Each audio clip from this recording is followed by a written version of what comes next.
Abuela, son solo las tuberías del sótano que hacen ruido por la noche. No te preocupes. Esas fueron las palabras que mi hijo Miguel me dijo durante meses, cada vez que le preguntaba por los extraños sonidos que venían del sótano de nuestra casa. Sonidos que empezaron hace 6 meses y que me quitaban el sueño todas las noches. Sonidos que pensé que eran normales hasta que descubrí la horrible verdad. Mi nombre es Rosa Elena Morales, viuda de Castillo. Tengo 72 años y vivo en una casa de 2 plantas en la colonia Doctores, aquí en Ciudad de México. Es la misma casa donde mi esposo Rodolfo y yo criamos a nuestros 4 hijos: Miguel, de 45 años, Carmen, de 42, Esteban, de 39, y Paola, de 35 años, quien vive en Guadalajara. Rodolfo murió hace 5 años de diabetes. Desde entonces vivo sola, aunque Miguel viene a visitarme 3 veces por semana. Él me ayuda con las compras, me lleva al doctor y se encarga de pagar las cuentas de la casa. Es un buen hijo, o eso pensaba yo hasta que descubrí lo que estaba haciendo en mi propio sótano. Miguel trabaja como contador en una empresa de construcción, pero desde hace un año me dice que está teniendo problemas económicos. Su esposa Laura se quedó sin trabajo y tienen 2 hijos en la universidad. Por eso, cuando me propuso ayudarme a rentar el sótano para generar ingresos extra, me pareció una buena idea. Mamá, puedo conseguir inquilinos que paguen muy bien por usar el sótano. Solo sería por las tardes y noches. A ti no te va a molestar en nada. ¿Qué tipo de inquilinos, mijo? Señoras que necesitan un lugar tranquilo para sus reuniones. Ya sabes, como grupos de costura o clubes de lectura. Me convenció porque la pensión de Rodolfo no alcanza para todos los gastos de la casa, y la ayuda extra me vendría muy bien. Al principio todo parecía normal. Llegaban señoras de diferentes edades por las tardes, siempre muy elegantes, muy educadas. Me saludaban amablemente cuando pasaban por la sala para bajar al sótano. Buenas tardes, doña Rosa. ¿Cómo está usted? Muy bien, mijita. Que disfruten su reunión. Pero después de un mes, empecé a notar cosas extrañas. Las señoras llegaban contentas y se iban tristes. Muchas veces las escuchaba llorar cuando subían del sótano. Una vez vi a una señora mayor salir con los ojos rojos de tanto llorar. ¿Está bien, señora?, le pregunté. Ella me miró con cara de susto y se fue corriendo sin responder. Antes de continuar, me gustaría preguntarte algo a ti que estás escuchando esta historia. ¿De qué ciudad o país me estás viendo? Me da mucho gusto saber que mi experiencia puede llegar a personas de diferentes lugares, porque lo que voy a contarte es algo que puede estar pasando en muchos hogares sin que las familias se den cuenta. Los ruidos empezaron en el segundo mes. Eran sonidos metálicos, como campanas o monedas cayendo. También escuchaba música, pero muy bajita, y a veces gritos de emoción o de frustración. Miguel, ¿qué tipo de reuniones están haciendo las señoras? Hacen mucho ruido. Son actividades recreativas, mamá. A veces juegan lotería o bingo. Es normal que se emocionen. Pero ¿por qué lloran cuando se van? Ay, mamá, ya sabes cómo son las mujeres. Por cualquier cosa lloran. No te preocupes. Pero yo sí me preocupaba, especialmente porque las mismas señoras venían todos los días, de lunes a domingo sin falta, y siempre se veían más delgadas, más pálidas, más cansadas. Una tarde, cuando Miguel no estaba, decidí bajar al sótano a ver qué estaba pasando. La puerta tenía una chapa nueva que yo no conocía. Toqué antes de entrar. Disculpen, señoras, soy doña Rosa, la dueña de la casa. ¿Puedo pasar? Una voz desde adentro me gritó. No, doña Rosa. Estamos en una sesión muy importante. Después hablamos. Era una voz que no reconocí. Una voz de hombre, no de mujer. Esa noche confronté a Miguel. Mijo, ¿hay hombres en las reuniones del sótano? Miguel se puso nervioso. Sí, mamá. A veces viene el instructor. Es el que dirige las actividades. ¿Qué tipo de actividades necesitan instructor? Son juegos mentales. Para mantener la mente activa. Es bueno para señoras de la tercera edad. Algo no me cuadraba, pero Miguel siempre había sido un hijo responsable. Así que decidí confiar en él. El tercer mes, las cosas empeoraron. Las señoras empezaron a llegar con caras de desesperación. Una vez escuché a una llorando en el teléfono, antes de bajar al sótano. Por favor, préstame otros 20,000 pesos. Te juro que esta vez sí voy a ganar. Es mi última oportunidad. ¿Ganar? ¿Ganar qué? Esa misma semana vi algo que me llenó de terror. Una de las señoras más asiduas, doña Carmen, una mujer como de 65 años, que había estado viniendo durante 2 meses, llegó con vendajes en el brazo. ¿Qué le pasó, señora Carmen? Doña Rosa, me operaron, me tuvieron que quitar algo. ¿Qué le quitaron? El doctor dice que tenía un problema en el riñón y me lo tuvieron que sacar. Doña Carmen se veía muy débil, muy pálida. No entendía por qué había venido a la reunión del sótano el mismo día de una cirugía. Esa noche no pude dormir.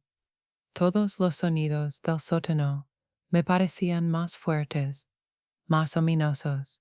Escuché lo que sonaban como máquinas tragamonedas, gritos de euforia y de desesperación, y la voz de un hombre gritando números.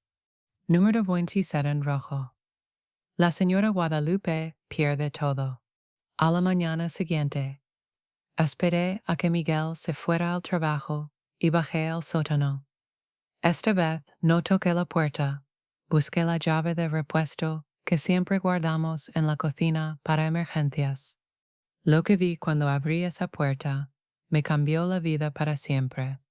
El sótano había sido completamente transformado. Ya no era el lugar polvoriento donde guardábamos cacas viejas y herramientas. Ahora era como un casino en miniatura. Había 5 máquinas tragamonedas contra las paredes, 2 mesas de póker, una ruleta y varias máquinas que no reconocí. Pero lo más impactante no fueron las máquinas, fueron las señoras. Había 8 mujeres sentadas frente a las máquinas tragamonedas, todas mayores de 60 años, todas con la mirada perdida, apretando los botones mecánicamente, como robots. Sus caras mostraban una mezcla de desesperación y obsesión que nunca había visto. En el centro del sótano había un hombre joven, como de 30 años, muy bien vestido, que supervisaba todo, con una sonrisa cruel. Vamos, señora María. Usted todavía me debe 50,000 pesos. Tiene que seguir jugando hasta recuperar. Pero ya no tengo dinero, dijo la señora con voz quebrada. Entonces, ya sabe cuál es la otra opción. Me quedé helada. ¿Cuál otra opción? El hombre joven notó mi presencia. ¿Y usted quién es? Soy doña Rosa, la dueña de esta casa. El hombre se puso pálido, y las señoras voltearon a verme con caras de terror. Señora Rosa, dijo doña Carmen, la que había llegado con vendajes. Por favor, no le diga nada a Miguel. Por favor, no le diga nada a Miguel. Por favor, decirle que a Miguel, que está aquí. Él nos va a matar si sabe que usted nos vio. En ese momento entendí que Miguel no solo sabía lo que estaba pasando en mi sótano. Él era parte de esto. El hombre joven se acercó a mí con una sonrisa falsa. Doña Rosa, permítame presentarme. Soy Raúl, el administrador del club de juegos de su hijo Miguel. ¿Club de juegos? Sí, un lugar donde las señoras de la tercera edad pueden venir a divertirse con juegos de azar. ¿Y por qué doña Carmen dice que Miguel las va a matar? Raúl intercambió una mirada nerviosa con las señoras. Es una forma de hablar, doña Rosa. Miguel se molesta mucho cuando las señoras no siguen las reglas del club. ¿Qué reglas? Bueno, las reglas básicas. Pagar lo que deben. Cumplir con sus compromisos. Una de las señoras, una mujer pequeñita como de 70 años, empezó a llorar. Señora Rosa, por favor, ayúdanos. Ya no queremos estar aquí, pero no nos dejan irnos. Raúl la calló con una mirada amenazante. Doña Esperanza está confundida. Claro que puede irse cuando quiera. Solo tiene que pagar lo que debe. ¿Cuánto debe? 300,000 pesos. Me quedé sin aire. 3,000 pesos era más dinero del que yo veía en un año.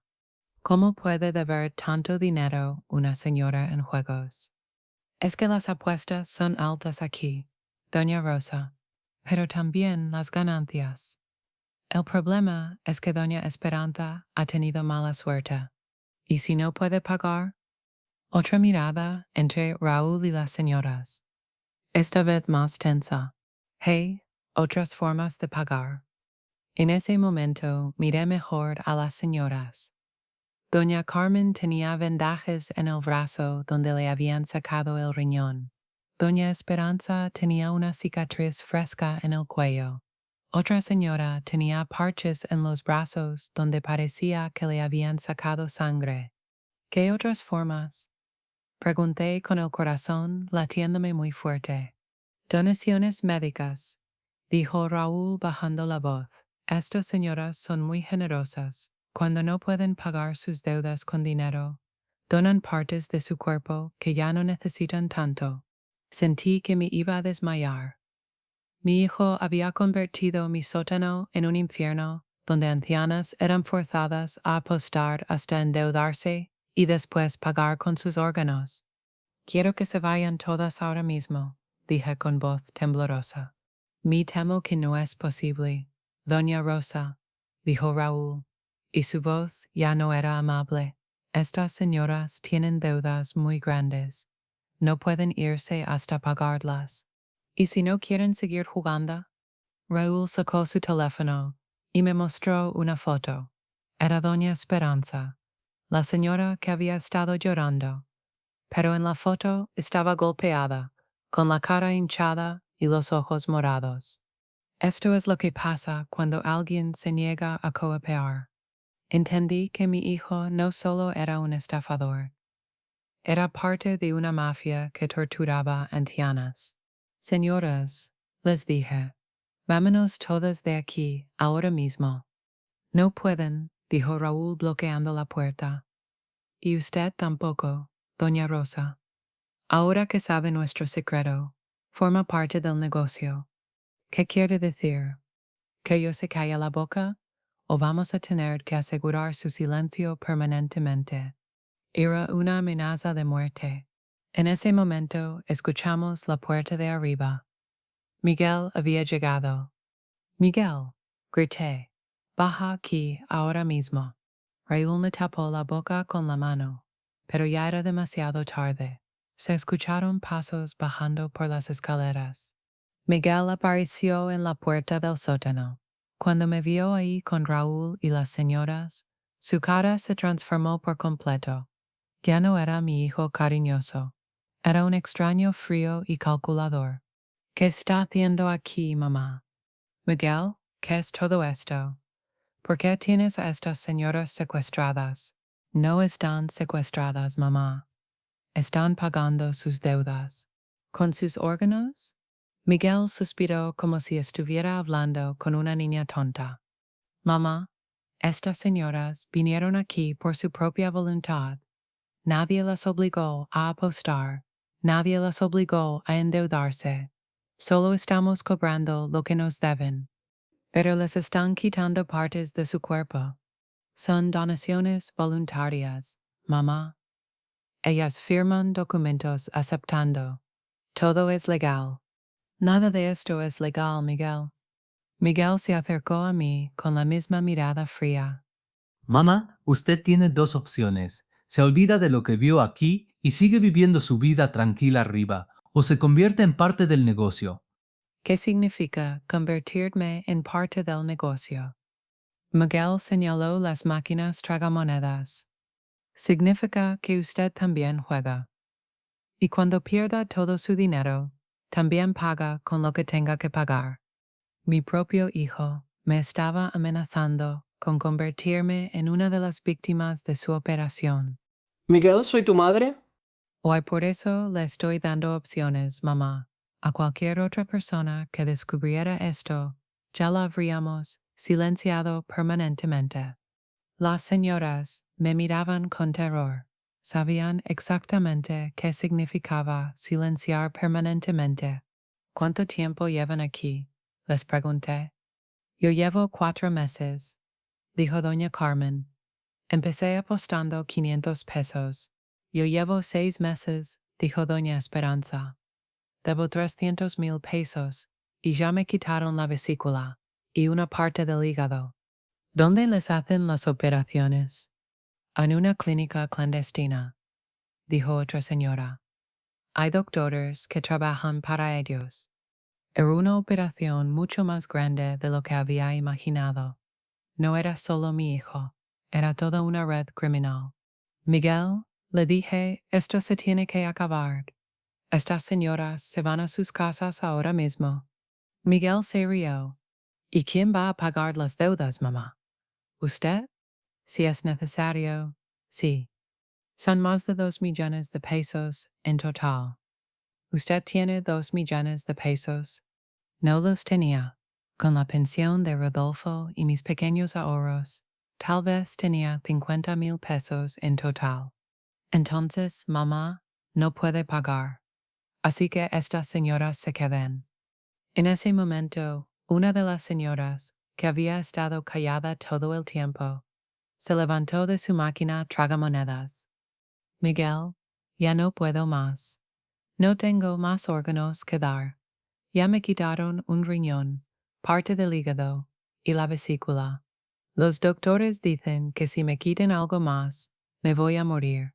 Entonces tiene que conseguir el dinero de otra forma, doña Luz. ¿Cómo? Ya vendí mi casa, mi carro, todas mis joyas. Ya no tengo nada más. Miguel sonrió con crueldad. Siempre hay algo más que vender, doña Luz. ¿Qué? Su nieta. El silencio que siguió fue terrible. Doña Luz se puso pálida como papel. Mi nieta es una niña bonita de 12 años, ¿verdad? Hay gente que paga muy bien por niñas así. Doña Luz se desplomó en el suelo llorando. Por favor, Miguel, cualquier cosa menos eso. Entonces consiga el dinero de otra forma. En ese momento entendí la dimensión real del horror. Mi hijo no solo traficaba con órganos de ancianas, también traficaba con niños. Miguel, le dije con voz firme. Esto se acabó. Voy a llamar a la policía. Miguel y Raúl se miraron y asintieron con la cabeza. Me temo que no va a poder hacer eso, mamá. ¿Por qué no? Porque usted también va a estar muy ocupada jugando. 2 hombres más bajaron por las escaleras. Hombres grandes y amenazantes que no había visto antes. Llevan a Doña Rosa a la máquina número 5, ordenó Miguel. Los hombres me agarraron de los brazos. Miguel, soy tu madre. Ya le dije, mamá, aquí usted es solo otra cliente. Me arrastraron hasta una de las máquinas tragamonedas y me obligaron a sentarme. Las reglas son simples, me dijo Miguel.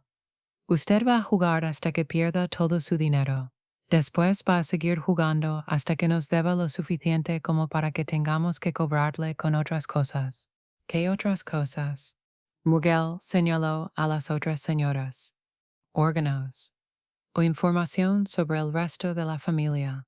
o acceso a las cuentas de banco, o nietos. La máquina tragamonedas se encendió automáticamente. En la pantalla decía, apuesta mínima, 1,000 pesos. No tengo 1,000 pesos encima. No se preocupe, le damos crédito, igual que a todas. Y así fue como me convertí en prisionera en mi propia casa. Durante las siguientes 3 semanas, viví el infierno más horrible de mi vida. Me obligaban a bajar al sótano todos los días a las 2 de la tarde y no me dejaban subir hasta las 10 de la noche. 8 horas diarias frente a la máquina tragamonedas, perdiendo dinero que no tenía. La deuda crecía todos los días. 5,000 pesos el primer día, 12,000 el segundo, 25,000 el tercero. Las máquinas estaban programadas para que casi nunca ganaras, pero de vez en cuando te daban pequeños premios para mantenerte esperanzada. Ganó 500 pesos. Doña Rosa. Ve qué fácil es. Pero en la misma sesión, perdía 3,000. Las otras señoras me contaron sus historias. Todas habían empezado igual. Miguel las había contactado ofreciéndoles entretenimiento para la tercera edad. Les prometía que era solo por diversión, que las apuestas eran pequeñas, que siempre se podía ganar más de lo que se perdía. Él me dijo que había señoras que ganaban 50,000 pesos por semana. Me contó doña Carmen. Yo necesitaba dinero para los medicamentos de mi esposo. Pensé que podía ganar lo suficiente para pagarlos. ¿Y qué pasó? La primera semana gané 2,000 pesos. Me sentí muy inteligente. La segunda semana perdí 5,000. Miguel me dijo que era mala suerte temporal, que siguiera jugando para recuperar. La tercera semana perdí otros 8,000. Y así hasta que debía más dinero del que había visto en mi vida. ¿Y cuándo empezaron a pedirle órganos? Cuando la deuda llegó a 100,000 pesos. Miguel me llevó con un doctor que me dijo que un riñón valía 150,000 pesos, que con eso no solo pagaría mi deuda, sino que me quedarían 50,000 pesos de ganancia. ¿Y usted aceptó? ¿Qué otra opción tenía? Miguel me dijo que si no pagaba, le iba a hacer algo a mi esposo enfermo. Todas las señoras tenían historias parecidas. Todas habían sido engañadas. Todas habían sido chantajeadas con amenazas a sus familias. Doña Esperanza me contó lo peor. A mí me quitaron la vesícula hace 2 meses. Valía 80,000 pesos. Pero Miguel me dijo que la operación había costado 50,000 pesos. Así que solo me descontaron 30,000 de mi deuda. ¿La operación también se la cobraron? Sí. Dicen que los doctores, el hospital, las medicinas, todo cuesta dinero. Al final, después de la operación, debía más dinero que antes. Era una trampa perfecta. Te quitaban partes del cuerpo para pagar tu deuda, pero te cobraban tanto por la operación que terminabas debiendo más dinero. Y nunca han tratado de escapar. Doña Luz lo intentó hace un mes. Me dijo doña Carmen, señalando a la señora que Miguel había amenazado con vender a su nieta. No vino por 3 días. ¿Y qué pasó? Miguel fue a su casa y se llevó a su nieta. La tuvo secuestrada 2 días hasta que doña Luz regresó. Cuando regresó, la encontraron golpeada en el baño de su casa. Los doctores dijeron que alguien la había torturado. Miré a doña Luz. Tenía cicatrices en las manos y cara que no había notado antes. La torturaron. Miguel y sus hombres, dijo doña Luz con voz quebrada. Me pusieron alambres eléctricos en los dedos. Me dijeron que la próxima vez iba a ser peor, y que si intentaba ir a la policía, le harían lo mismo a mi nieta. Entendí que estábamos en manos de verdaderos criminales, no solo estafadores, torturadores. Al final de mi tercera semana, debía 180,000 pesos. Miguel me llevó aparte. Mamá, Creo que es hora de que consideremos otras formas de pago. ¿Qué tipo de formas? Bueno, usted tiene una casa muy valiosa. Podríamos transferirla a mi nombre y usar eso para pagar su deuda. Esta casa es mía, Miguel. Es donde viví con tu papá toda la vida. Pero si usted sigue jugando y perdiendo, va a deber mucho más dinero. Es mejor que pague ahora con la casa antes de que la deuda crezca más. ¿Y dónde voy a vivir? Puede quedarse aquí, solo que la casa va a ser mía, y usted va a tener que seguir jugando para pagar sus gastos diarios. Era un plan para quitarme la casa y convertirme en su esclava permanente. No, Miguel, no voy a firmar nada. Miguel suspiró. Entonces, vamos a tener que considerar métodos más drásticos. Esa noche, cuando subí a mi cuarto, encontré una carta en mi cama. Era de letra de Miguel. Mamá, mañana viene el doctor Hernández a hacerle unos estudios médicos. Necesitamos saber qué órganos están en buenas condiciones. También viene el licenciado Flores con los papeles para transferir la casa. Puede hacer esto por las buenas o por las malas. Usted decide. Miguel. Entendí que al día siguiente iban a obligarme a firmar la transferencia de mi casa y después me iban a quitar órganos para pagar mi deuda de juego. A momento de actuar.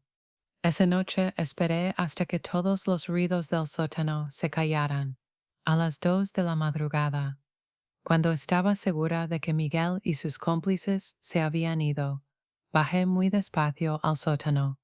Las señoras dormían en colchones en el suelo. Habían convertido parte del sótano en un dormitorio improvisado, donde las mantenían prisioneras. Señoras, las desperté susurrando. Tenemos que irnos de aquí esta noche. No podemos, doña Rosa, me dijo doña Carmen. Hay guardias afuera. Guardias. 2 hombres que vigilan la casa toda la noche. Si tratamos de salir, nos van a agarrar. Entonces, ¿qué hacemos? Doña Esperanza, la señora pequeñita que debía 300,000 pesos, me tomó de la mano. Tenemos que llamar a la policía, pero no desde aquí. Miguel tiene intervenidos todos los teléfonos. ¿Cómo saben eso? Porque doña Luz trató de llamar a su familia hace 2 semanas y al día siguiente Miguel le mostró la grabación de su llamada. Entonces, ¿cómo llamamos a la policía? Hay una manera, dijo una señora que se llamaba doña Patricia y que había estado callada hasta entonces. Mi hijo es policía. Si logramos contactarlo sin que Miguel se entere, ¿cómo? Él viene a buscarme todos los martes a la salida del club de tejido, donde supuestamente vengo.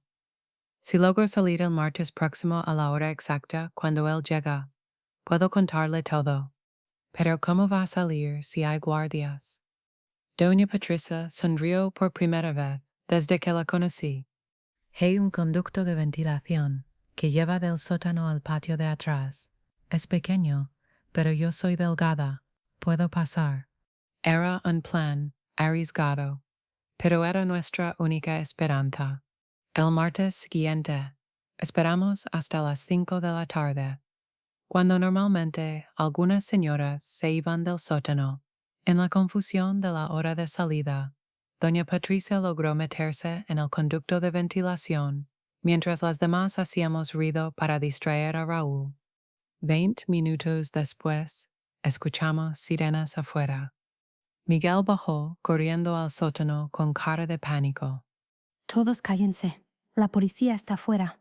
Pero era demasiado tarde. Doña Patricia había logrado contactar a su hijo policía, quien había llamado inmediatamente a su comandante. En cuestión de minutos, el sótano estaba lleno de policías. Manos arriba. Están todos arrestados. Miguel trató de correr, pero lo agarraron antes de que llegara a las escaleras. Raúl y los otros hombres fueron arrestados inmediatamente. A nosotras, las señoras nos llevaron primero al hospital para revisiones médicas urgentes. Los doctores se horrorizaron cuando vieron nuestras condiciones. Señora, me dijo el doctor jefe de urgencias. Usted y estas mujeres han sido víctimas de una red criminal muy sofisticada. No solo las estafaron, las torturaron y las forzaron a donar órganos. También las drogaban. ¿Drogaban?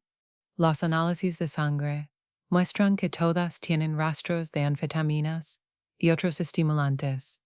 Las drogaban para mantenerlas despiertas y alertas durante las sesiones de juego, pero también para hacerlas más adictas a las apuestas. Era aún peor de lo que habíamos pensado. No solo nos habían engañado y chantajeado, también nos habían drogado para manipular nuestras mentes.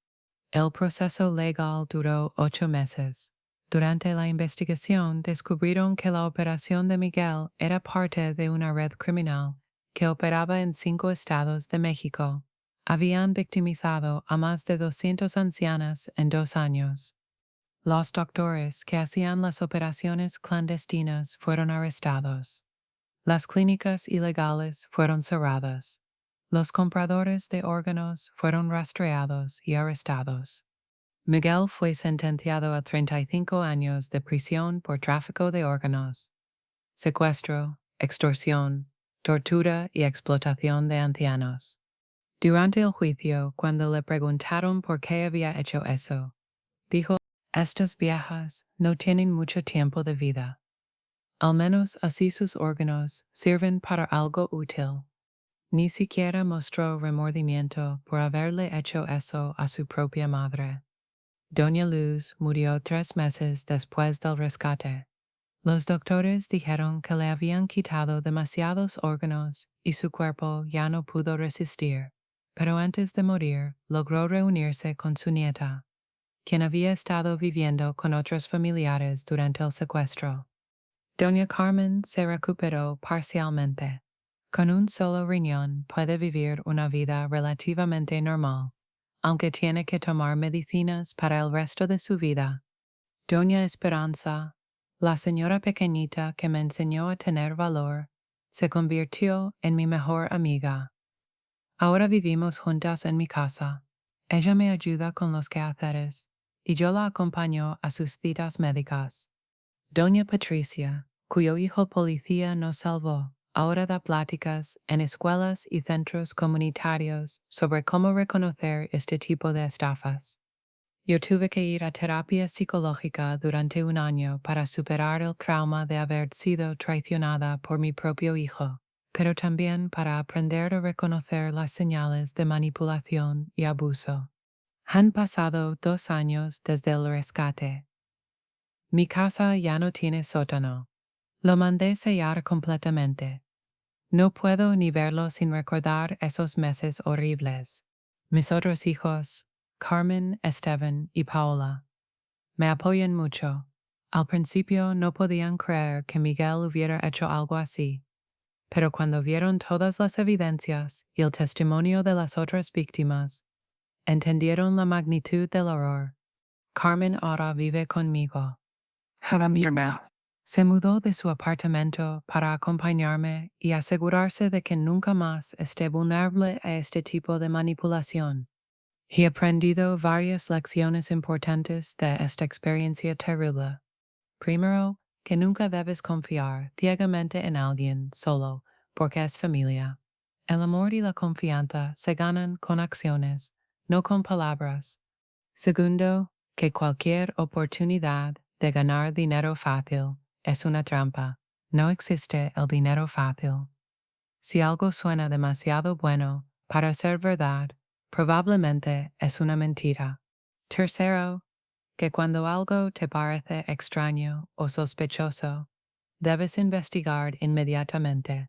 Yo escuché ruidos extraños durante meses y no hice nada. Si hubiera investigado desde el principio, habría podido evitar que muchas señoras sufrieran. Cuarto, que nunca estás demasiado vieja para ser víctima de una estafa. Los criminales buscan específicamente a personas mayores porque piensan que somos más vulnerables y menos propensas a reportar los crímenes. Y finalmente, que siempre hay esperanza. Incluso en las situaciones más desesperantes, si trabajas con otras personas y no te rindes, puedes encontrar una manera de escapar. A ti que estás escuchando esta historia, quiero decirte algo muy importante. Si conoces a alguna persona mayor en tu vida, que de repente empieza a tener problemas de dinero, que se ve más delgada o enferma, que habla de oportunidades de inversión o juegos donde siempre se gana, por favor investiga. Y si alguna vez te ofrecen la oportunidad de ganar dinero fácil con juegos, apuestas o inversiones, recuerda mi historia. Recuerda que detrás de esas promesas puede haber criminales dispuestos a quitarte todo lo que tienes, incluyendo partes de tu cuerpo. Mi nombre es Rosa Elena Morales, viuda de Castillo. Tengo 74 años y sobreviví a la granja secreta de apuestas que mi propio hijo operaba en mi sótano. Sobreviví para contarte esta historia y para advertirte que este tipo de maldad existe y puede estar más cerca de lo que imaginas. Pero también sobreviví para decirte que con valor, determinación y la ayuda de buenas personas, se puede vencer incluso al mal más cruel. Porque al final, la maldad puede ganar batallas, pero nunca gana la guerra cuando las buenas personas se unen para combatirla.